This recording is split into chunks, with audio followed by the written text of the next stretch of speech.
Bienvenue à toi. Tu es stressé, bloqué dans ta vie pro ou perso, dans ton envie d'entreprendre ta vie comme tu la voudrais. Stressé par le présent, anxieux de l'avenir ou freiné par le passé. Tu es au bon endroit ici. Je suis Florent Monnier, et ici tu trouveras des partages, des astuces, des protocoles, que tu puisses mieux appréhender chaque jour et te réaiguiller sur un chemin qui est bon pour toi. Que tu trouves plus de plaisir, de joie au quotidien, car où il y a du plaisir, il y a de l'amour, et où il y a de l'amour, il y aura toujours toute l'énergie dont tu as besoin. Bienvenue sur ce nouvel épisode. Si tu as écouté le précédent, tu devines que le sujet du jour, c'est arriver à s'écouter. Et arriver à s'écouter honnêtement, humblement, réellement. Et ça, c'est beaucoup plus dur, n'est-ce pas ? Pour débuter, je vais te raconter une histoire. On retourne dans les années 1950 avec Monsieur Mackworth. Cette personne désire étudier l'attention des personnes, l'attention soutenue. Pour cela, il bricole une horloge, de manière à ce que l'aiguille des secondes bug de façon un petit peu aléatoire et de façon assez peu fréquente. Il installe des personnes témoins devant cette horloge et leur demande de noter quand est-ce que l'aiguille des secondes bug. Et lui, le chronomètre. Et au fil des tests, il se rend compte que les personnes de l'assistance sont très attentives, quasiment à 100%, pendant 25 minutes. 20-25 minutes en moyenne. Mais au-delà des 25 minutes, l'attention baisse drastiquement, d'environ 30%. Alors oui, tu vas te dire, forcément, être assis à regarder une horloge, c'est pas vraiment un truc super intéressant à faire, même pour un test, et c'est quelque part normal que l'attention baisse au bout de quelques minutes, parce que, oui, il faut le dire, c'est un peu chiant. Certes, mais ce test de l'horloge dont je parle a été fait par cette personne un peu plus tôt. M. Mackworth a testé son horloge et son système d'attention pendant la Seconde Guerre mondiale, en Angleterre, sur des officiers de détection radar. Autant dire que ces personnes avaient beaucoup de charges sur les épaules, une grosse responsabilité, celle de détecter les avions qui venaient bombarder Londres et toutes les villes d'Angleterre. Donc forcément, ils devaient être entraînés. Ils devaient être très entraînés justement à garder leur attention bien focus sur le radar. Surtout qu'à l'époque, c'était assez compliqué de faire la différence entre un vol de mouette et un bombardier.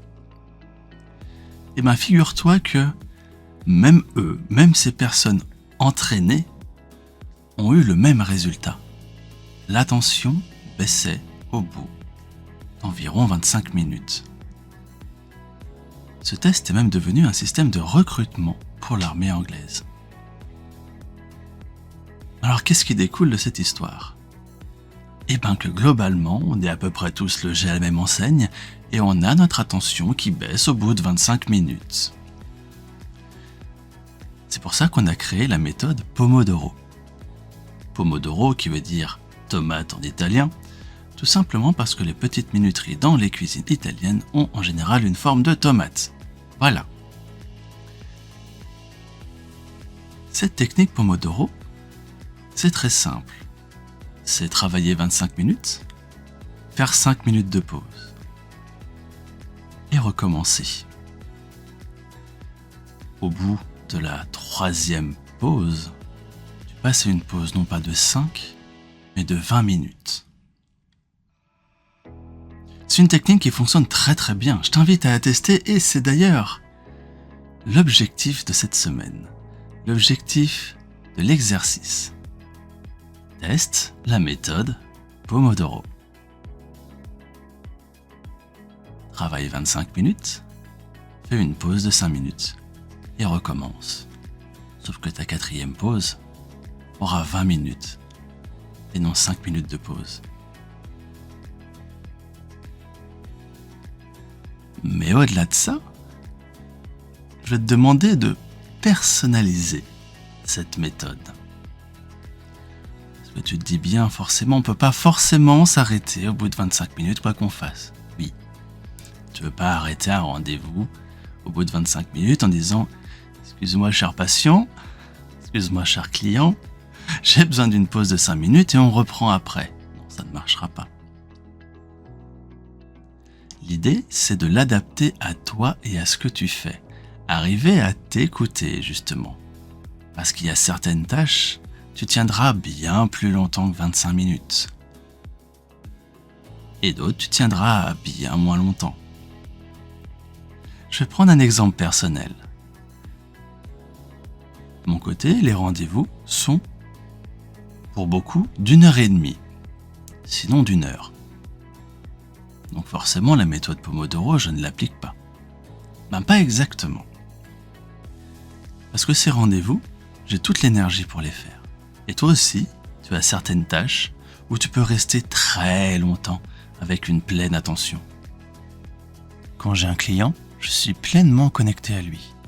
Je me donne à fond, j'ai toute l'énergie nécessaire, de la première à la dernière minute. Par contre, après, je prends une vraie pause. A contrario, il y a certaines tâches où je ne tiens pas du tout 25 minutes. Remplir la fiche des impôts, par exemple. Je crois qu'honnêtement, je fais des pauses toutes les 10 minutes quand je dois remplir mes impôts. Et les pauses ne durent pas 5 minutes. Donc comment toi, en t'écoutant réellement, vraiment honnêtement, comment tu pourrais prendre de vraies pauses en fonction des tâches que tu fais. Assume le besoin de prendre des pauses parce qu'au bout d'un moment, tu peux forcer, continuer à forcer en disant « faut absolument que je termine cette tâche ».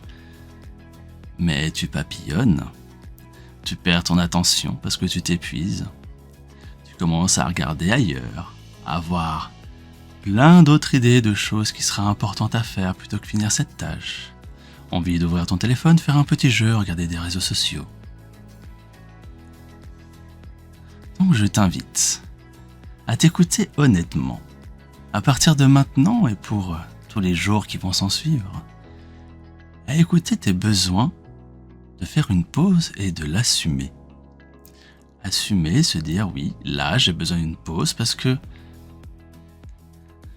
je papillonne, parce que je me rends compte que je suis en train de faire c'est tout pourri, et que je me force à finir une tâche en faisant un truc qui n'est pas top, et que j'aurais envie de reprendre demain, et recommencer à zéro, et du coup je perdrai du temps.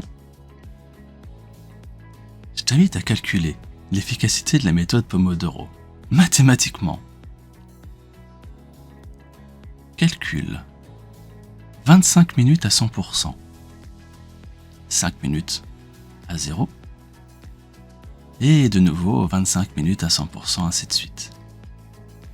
Parce que si tu continues au-delà des 25 minutes, tu vas descendre à 70%, puis doucement vers 60, 50, 40. Mais faire une pause, c'est quoi? C'est quoi faire une vraie pause? Est-ce que c'est simplement la pause pipi? Pas forcément. La pause clope, je déconseille aussi un peu. Ça aide. Je dis pas que fumer est bien, non. Mais un fumeur qui est stressé aura beaucoup plus tendance à avoir envie de faire des pauses clopes quand la situation est stressante. Pourquoi? Très simple.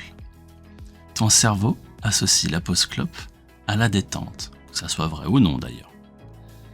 Donc plus tu es stressé, plus ton corps va te dire tu as besoin de faire une pause, tu as besoin de te détendre. Et qu'est-ce qui marche chez un fumeur pour se détendre? Faire une pause clope. Donc tu peux calculer ton stress en fonction de l'intensité des envies de fumer une cigarette. C'est valable pour toutes les addictions.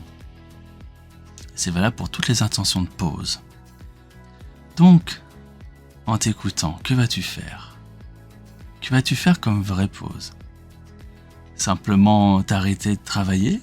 Peut-être poser les pieds sur le bureau et regarder ton écran si tu faisais une tâche informatique avec un chronomètre dans les mains, en te disant dès que le chronomètre sonne, je reprends la tâche.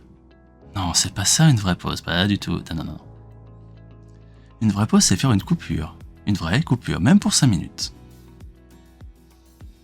Alors comment faire une vraie coupure? Pour les longues coupures, 20 minutes, c'est simple. Tu sors, tu vas marcher, tu t'aères. Pour les petites pauses, il va falloir être efficace. Et pour ça, rien de tel qu'utiliser ses sens, le VACOG comme on dit. Les sens visuels, auditifs, kinesthésiques, olfactifs et gustatifs. Quand tu fais une pause, coupe vraiment la tâche que tu fais.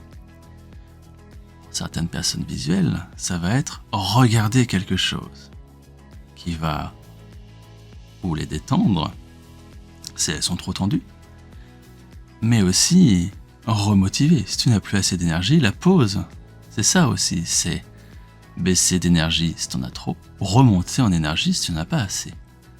Donc peut-être regarder quelque chose. Pour les auditifs, tels que moi, se mettre une musique, fermer les yeux, se concentrer sur un sens. La musique. Quelle musique tu as besoin? Une pour te remonter en énergie? Une pour faire baisser la tension. Pour les personnes kinesthésiques, donc qui aiment toucher, est-ce que c'est la fameuse babale anti-stress qui serait nécessaire? Pourquoi pas? J'ai des clients qui prennent un doudou pour se détendre, et ça le fait très bien. L'olfactif, se faire un bon thé, se plonger dans une bonne odeur qui te déconnecte. Et oui, je vous vois venir, gustatif, oui, un carreau de chocolat, ça fait du bien aussi, avec modération bien sûr. Et petit point spécifique, comme j'ai pu le voir hier en rendez-vous. Pour les personnes qui sont à leur compte, indépendantes,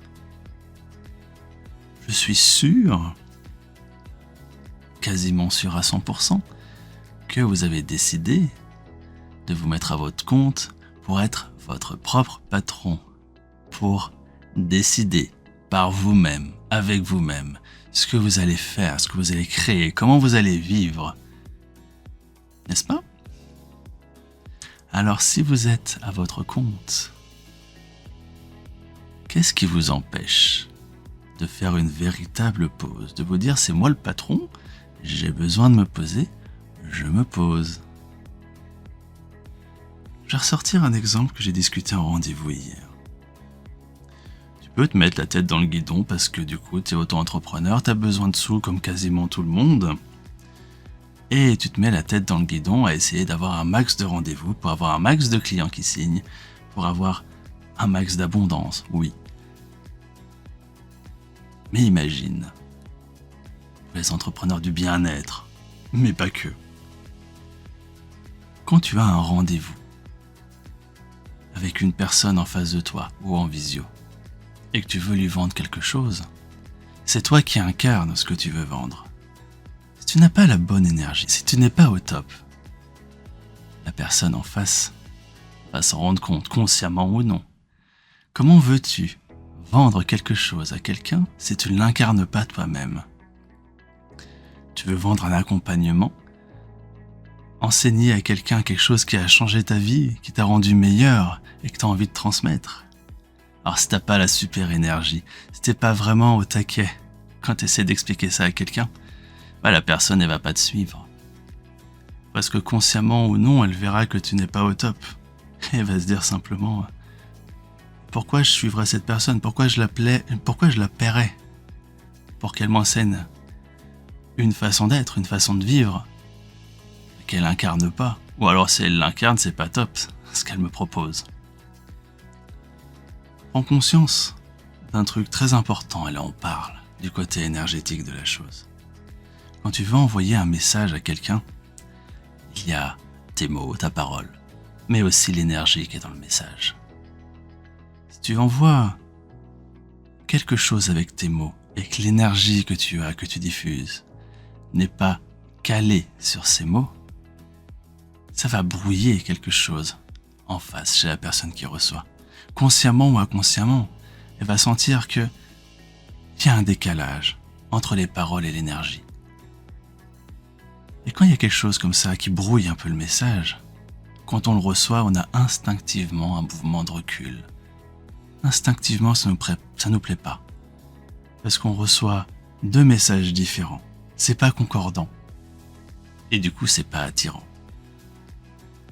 Donc il vaut mieux, vraiment, repousser des rendez-vous ou prendre le temps de se poser pour préparer un rendez-vous, pour être vraiment soi, vraiment à fond, surtout quand on a envie de vendre quelque chose à quelqu'un, parce que c'est quelque chose, on est censé l'incarner. Donc je t'invite, toi qui m'écoutes, à prendre les pauses nécessaires, les pauses qui te permettront d'être vraiment toi à 100%. Je suis pas sûr, vraiment pas sûr que te retenir de travailler pendant quelques heures, voire pendant un jour ou deux, va réellement faire capoter ton entreprise. Donc, écoute-toi, sincèrement et honnêtement. Tout chez toi te remerciera. Prends les pauses qui te sont nécessaires. Essaye la technique Pomodoro et vois comment tu peux l'adapter aux différentes tâches que tu fais dans les jours et les semaines qui viennent. Et pourquoi je dis ça une dernière fois? Parce que si on se pousse trop, si on ne s'écoute pas, le corps va t'envoyer des signaux d'alarme. Si tu te bourres dans le travail, si tu te mets vraiment beaucoup trop dans le travail, sans te retenir, sans t'écouter, sans te respecter, tu vas t'user, tu vas tirer sur la corde. Et tu vas finir en burn-out. Et ça, c'est le sujet d'un autre épisode. Épisode pour lequel j'inviterai une personne spécialisée dans ce domaine qui va te donner des retours, des expériences et des petits tips. Donc d'ici là, prends soin de toi, fais les pauses qui te sont nécessaires, mets un petit peu de fun dans ce que tu fais. Parce que où il y a du plaisir, il y a de l'amour. Et où il y a de l'amour, il y a toujours l'énergie dont tu as besoin. Et d'ailleurs, c'est le moment de faire des pauses et de mettre un peu de fun dedans. Qu'est-ce que tu vas mettre comme fun, comme plaisir dans ces pauses? À très vite au prochain épisode.